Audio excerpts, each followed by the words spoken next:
हाँ, तो दोस्तों भाई लोग नमस्कार। अभी एक बड़ी अपडेट है कि आप लोग बता दें कि ट्रेंडिंग स्टार खेसारी लाल यादव एक और नई भोजपुरी 2024 की बेहतरीन बवाल एल्बम गाना लेकर आ रहे हैं आपसे बीच में।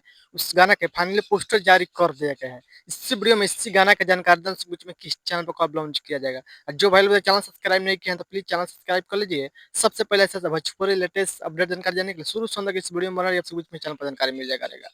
जी बोल बता दें खेसारी लाल के एल्बम गाना का टाइटल है राजा हमार महाराजा हमें, राजा हमार महाराजा हो। इस सॉन्ग को गाए हैं यानी कि ट्रेंडिंग स्टार खेसारी लाल यादव, साथ में कल्पना पटवारी ने गाना गाया। डुएट गाना होने वाले इस गीत को लिखे हैं ओ पी बौचट ने गाना लिखा है और म्यूजिक दिया है सतीश यादव आर्या ने।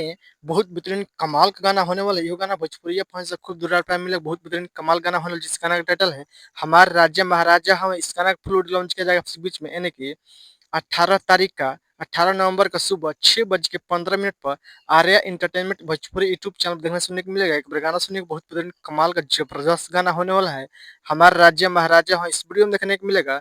ट्रेनिंग स्टार के चाल दो साथ में रानी एक्टर वीडियो में देखने को मिलेगा। एक बार गाना सुनेगा और हो सकता है कल आपसे बीच में किसी टाइम पर टीजर लॉन्च किया जाएगा।